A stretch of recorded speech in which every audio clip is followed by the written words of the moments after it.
Boa tarde, meus irmãos. Nós vamos iniciar o nosso estudo. Eu convido os irmãos nessa tarde para que leiamos juntos, sequenciando, as leituras que temos feito do livro dos Números, Números capítulo 8, a partir do versículo 5 até o versículo 23. Disse mais o Senhor a Moisés: Toma os levitas do meio dos filhos de Israel e purifica-os. Assim lhes farás, para os purificar. Asperge sobre eles a água da expiação, e sobre todo o seu corpo farão passar a navalha. Lavarão as suas vestes e se purificarão, e tomarão um novilho com a sua oferta de manjares de flor de farinha amassada com azeite. Tu, porém, tomarás outro novilho para a oferta pelo pecado. Farás chegar os levitas perante a tenda da congregação, e ajuntarás toda a congregação dos filhos de Israel. Quando, pois, fizerem chegar os levitas perante o Senhor, os filhos de Israel porão as mãos sobre eles. Arão apresentará os levitas como oferta movida perante o Senhor, da parte dos filhos de Israel, e serão para o serviço do Senhor. Os levitas porão as mãos sobre a cabeça dos novilhos, e tu sacrificarás um para a oferta pelo pecado e outro pelo holocausto ao Senhor, para fazer expiação pelos levitas. Porás os levitas perante Arão e perante os seus filhos, e os apresentarás por oferta movida ao Senhor. E separarás os levitas do meio dos filhos de Israel. Os levitas serão meus. Depois disso, entrarão os levitas para fazerem o serviço da tenda da congregação. E tu os purificarás, e por oferta movida os apresentarás. Porquanto eles, dentre os filhos de Israel, me são dados, em lugar de todo aquele que abre a madre do primogênito, de cada um dos filhos de Israel, para mim os tomei. Porque meu é todo primogênito entre os filhos de Israel, tanto de homens como de animais. No dia em que na terra do Egito feri todo primogênito, os consagrei para mim. Tomei os levitas em lugares de todo primogênito entre os filhos de Israel. Os levitas dados a Arão e a seus filhos, dentre os filhos de Israel, entreguei-os para fazerem o serviço dos filhos de Israel na tenda da congregação e para fazerem expiação por eles, para que não haja praga entre o povo de Israel, chegando-se os filhos de Israel ao santuário. E assim fez Moisés e Arão e toda a congregação dos filhos de Israel com os levitas, segundo tudo o que o Senhor ordenara a Moisés. Acerca dos levitas, assim lhes fizeram os filhos de Israel. Os levitas se purificaram e lavaram as suas vestes. E Arão os apresentou por oferta movida perante o Senhor, e fez expiação por eles para purificá-los. Depois disso, chegaram os levitas para fazerem o seu serviço na tenda da congregação, perante Arão e seus filhos, como o Senhor ordenara a Moisés acerca dos levitas, assim lhes fizeram. Disse mais o Senhor a Moisés: Isto é o que toca aos levitas, da idade de 25 anos para cima, entrarão para fazerem o serviço na tenda da congregação. Mas desde a idade de 50, desobrigar-se-ão do serviço e nunca mais servirão. Porém, ajudarão aos seus irmãos na tenda da congregação, no tocante ao cargo deles. Não terão mais serviço. Assim farás com os levitas quanto aos seus deveres. Meus irmãos, nós, no texto, na sequência do que nós começamos na semana passada a ver o capítulo 8, hoje nessa sequência nós vamos um pouquinho além e vamos ver algumas características, algumas coisas deste texto, que o texto nos diz a respeito da consagração dos levitas. Deus está aqui estabelecendo o padrão, o modelo de trabalho que haveriam de prestar os levitas. Lembrando, quem são os levitas? Os levitas são os membros da tribo de Levi. Levi é um dos 12 filhos de Jacó. E entre os filhos de Jacó, Deus separou a tribo de Levi para todo o serviço religioso. Então, toda a música, tudo que se tocava, o que se cantava, os ofícios, todo o serviço sacerdotal, tudo isso pertencia à tribo de Levi. Por isso nós vamos ver lá no livro dos Salmos que nem todos os salmos eles são escritos por Davi, né? A salmos, nós vamos ver lá, salmos dos filhos de Coré, para o regente do coro, né? Então todos esses são os levitas. Era um grupo de homens, como eu disse, que eram separados para o serviço exclusivo do templo de Jerusalém, né? Todo o trabalho deles era esse. Dentre os levitas estavam os sacerdotes, né? E os sacerdotes, eles eram exclusivamente os descendentes de Arão. Então, dentro da tribo de Levi, apenas a descendência de Arão podia exercer o sacerdócio. E os demais levitas? Os demais levitas eram aqueles filhos de Levi. E o que eles cuidavam? Cuidavam da música, cuidavam do canto, cuidavam de todo mais, do material, dos utensílios religiosos e de tudo isso. Então, quando é comum a gente dizer ou ouvir dizer, né? Eu sou um levita porque eu sou um músico na igreja. Ou então eu conheço uma pessoa que é um levita, porque ele toca, porque ele canta, porque ele é um sacerdote na igreja. Não. Esse é alguém que serve ao Senhor, né? Ele é um servo do Senhor. Agora, levita apenas eram os filhos de Levi, os descendentes de Levi, lá no Antigo Testamento. Moisés e Arão eram da tribo de Levi. Então, eles eram levitas, né? Então, levita não é quem toca, quem canta, quem prega, quem faz qualquer serviço religioso na igreja. Levita é aquele que é descendente, que carrega o sangue de Levi, né? Que tem nas suas veias o sangue de Levi. E esses levitas, eles precisavam ser purificados, o texto da palavra do Senhor nos diz, né? Então há todo um ritual aqui que nós vamos ver a partir do versículo 5, né? Toma os levitas do meio dos filhos de Israel e purifica-os. Assim lhes farás para purificar. E aí dá todo o modelo, a forma através da qual os levitas deveriam ser purificados. Qual é o objetivo dessa purificação? É uma pureza cerimonial para separar o que é sagrado do que é comum. Nós já falamos em outra oportunidade a respeito das coisas sagradas ou das coisas consagradas ao Senhor, né? Então, os levitas ali, esse ato de consagrá-los, impondo as mãos, purificando, aspergindo água da expiação e tudo isso, é para quê? Para mostrar que eles são separados. E por que eles são separados para o serviço do Senhor? Porque Deus é santo.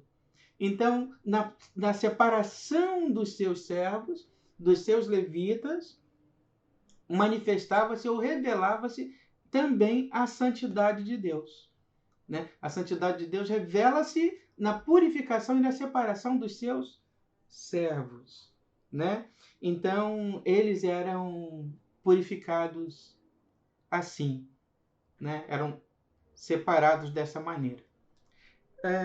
Uma outra questão que eu gostaria de destacar também, nesse texto que lemos, é a questão da imposição das mãos. As mãos eram impostas, né? Então, nesse ato de consagração também, havia uma imposição de mãos com água da aspersão, água da expiação, melhor dizendo, né? Água de expiação. As mãos eram impostas sobre eles com água da expiação. Antes de se impor as mãos sobre os levitas, esse gesto de imposição de mãos, ele era algo que era feito sobre os animais que haveriam de ser oferecidos em sacrifício.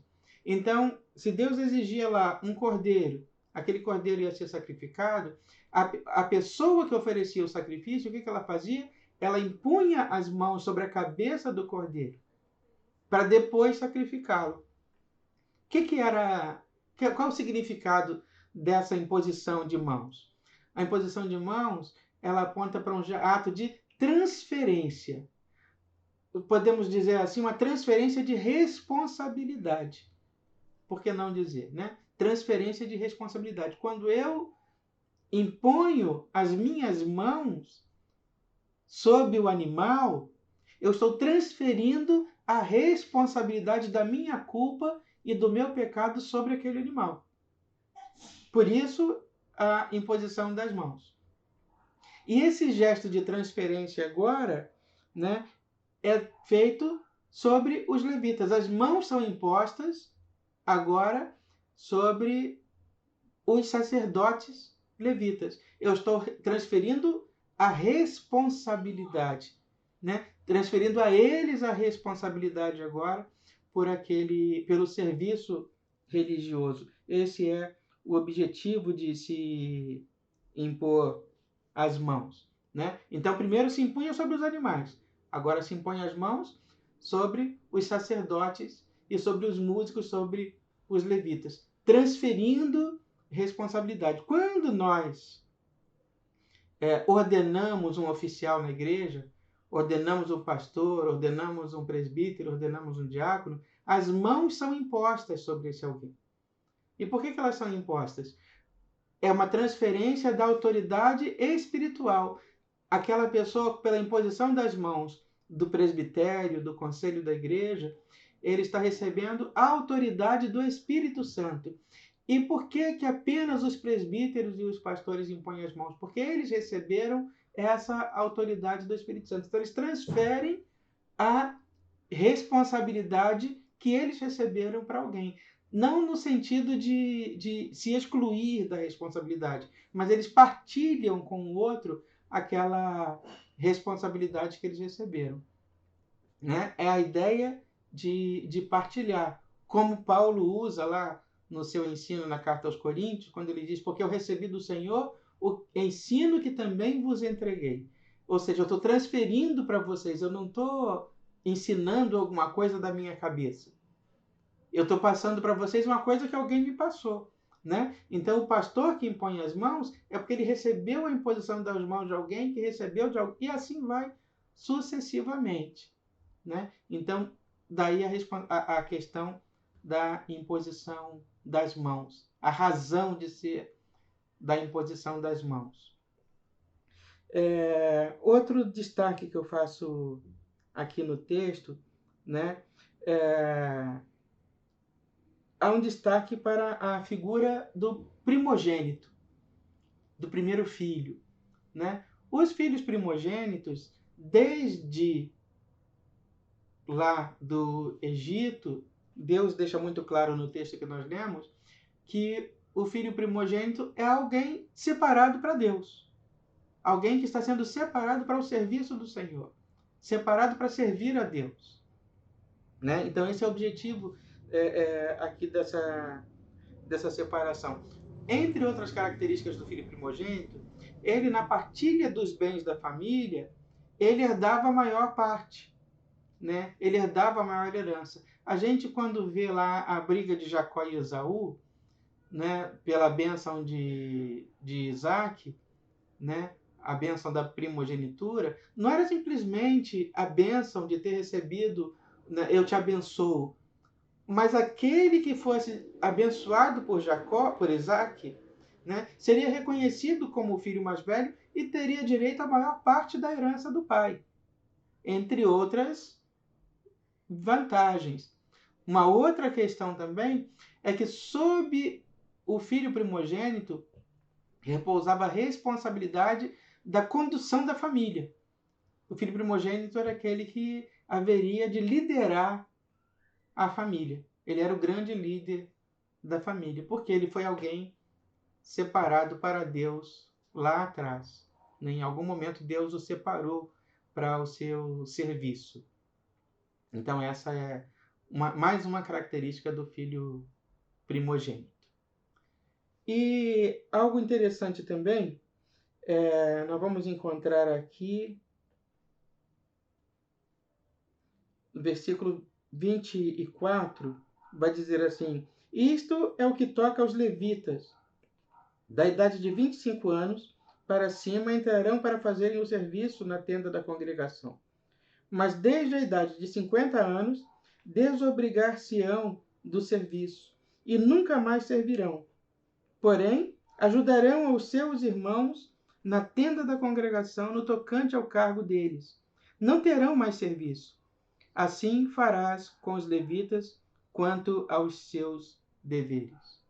Ou seja, havia um tempo determinado para o serviço ser prestado pelos levitas, que era um período de 25 anos. Então, todo levita que alcançasse a idade de 25 anos, ele entrava, passava a servir ao Senhor, e ele ficava desobrigado aos 50. Né? Então, prestava 25 anos de serviço, aos 50 anos ficava desobrigado. Né? Desobrigado porque ele não estava proibido de prestar o serviço. Ele poderia continuar auxiliando os mais jovens, mas ele já não tinha mais a obrigação. Né? Isso é muito parecido, não posso dizer que é a base, né, que tenha inspirado isso, né, em algo muito importante, né, que é estabelecido pela igreja, que é a emerência ou jubilação. Né? Até hoje, algumas igrejas estabelecem um período de 25 anos de serviço para os oficiais, presbíteros, diáconos e pastores, após os quais qualquer um desses oficiais pode requerer da igreja a sua jubilação, né? No caso dos pastores, a sua jubilação, dos presbíteros e diáconos, a sua emerência. Por que jubilação? Uma aposentadoria com júbilo, porque serviu ao Senhor ininterruptamente ao longo daqueles 25 anos. Esses irmãos, eles são postos de lado? Não, não são postos de lado, mas eles ficam desobrigados das responsabilidades do serviço do Senhor. Né? No caso do pastor, o pastor jubilado, ele já não pode mais ser eleito pastor de uma igreja. Ele não pode mais presidir o conselho da igreja, mas ele pode batizar, ele pode pregar a palavra, ele pode fazer uma visita, ele pode orar, mas ele não tem mais obrigações. E porque não tem mais obrigações, ele não tem mais responsabilidades com os serviços religiosos, com os serviços da casa do Senhor. Assim como os presbíteros e os diáconos. Em estando eméritos, recebendo a emerência, eles não podem mais concorrer aos cargos. Eles já não são mais membros do conselho, já não pesa mais sobre eles a responsabilidade de decidir, de trabalhar, né? Isso a ideia não é de desonra, não é desonrar ninguém, mas é tirar de sobre os ombros desse alguém o peso da responsabilidade de decidir, de executar uma tarefa. Ele pode fazer? Pode. Deve, né? Tem todo o direito, mas ele não tem mais a obrigação. Não pesa mais sobre os seus ombros a responsabilidade da decisão. Ele não é mais responsável por decidir. Ele já não pode mais, né, ser cobrado por ter tomado uma decisão errada, porque ele não tem mais a responsabilidade de decidir. Ele não pode mais ser cobrado por ter feito algo de errado, porque ele não tem mais obrigação. Ele faz se for convidado, se for a ele oferecido. Ele tem direito, ele é honrado, mas não tem mais obrigação. Bom, meus irmãos, esse texto que nós lemos hoje até não é tão longo assim, mas trouxe algumas informações, muitas informações que eu espero que tenham sido relevantes e abençoadoras para a vida dos irmãos. Que Deus abençoe a vida de cada um, que o Senhor vos guarde, que o Senhor repouse a sua bênção e a sua mão sobre a sua vida, que os demais dias da sua semana sejam todos eles igualmente abençoados e felizes. Vamos orar. Santo Deus e eterno Pai, nós te agradecemos, Senhor Deus, por esta oportunidade de louvar e bendizer o teu nome, por todos os teus benefícios, pelos teus feitos, pelo teu cuidado e amor demonstrados a nós, Senhor. Ó Deus, nós te agradecemos pelas nossas vidas, pela vida das nossas famílias. Nós te agradecemos pela tua presença conosco. Nós te agradecemos, ó Deus, sobretudo pela alegria da salvação que o Senhor renova em nosso coração todos os dias. Agora, Deus, te pedimos que a tua bênção repouse sobre as nossas famílias também, sobre a nossa igreja, sobre os tristes, sobre os enlutados, sobre os enfermos. Que o teu cuidado, ó Deus, seja sobre todas essas vidas que precisam e dependem do Senhor. Cuida de nós, ó Deus, dando-nos a tua paz. Alivia o nosso coração do sofrimento, da angústia, da dor. Dá paz ao nosso coração, Senhor. Cuida de nós. Nos atende, ó Deus, a oração. Nós te pedimos estas coisas e por elas te agradecemos, em o nome de Jesus, que nos ensinou a orar dizendo: Pai nosso que estás nos céus, santificado seja o teu nome. Venha o teu reino e seja feita a tua vontade, assim na terra como nos céus. O pão nosso de cada dia nos dai hoje, e perdoa as nossas dívidas, assim como nós perdoamos os nossos devedores. E não nos deixes cair em tentação, mas livra-nos do mal, pois teu é o reino, o poder e a glória para sempre. Amém.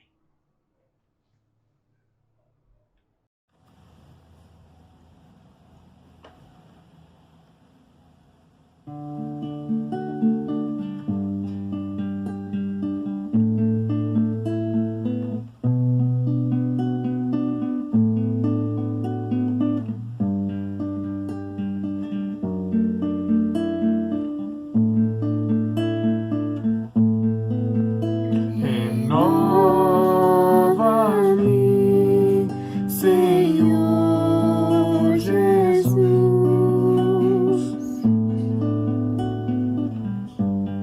Já não quero ser igual.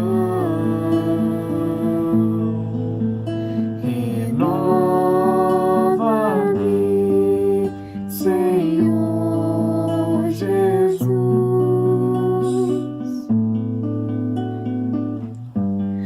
Põe em mim teu coração, porque tudo que há dentro de mim necessita ser mudado, Senhor, porque tudo que há dentro do meu coração necessita mais de ti.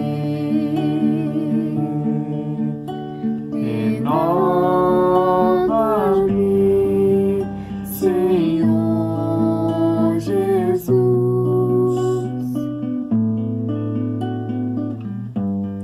Já não quero ser igual. Renova-me, Senhor Jesus.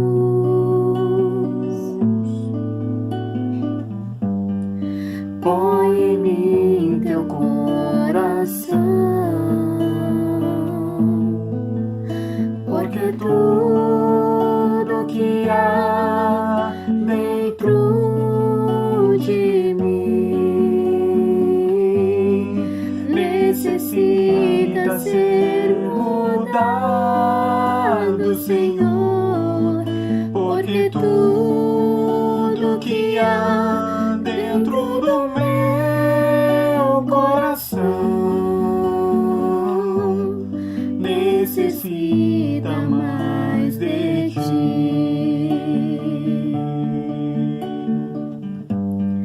Necessita mais de ti.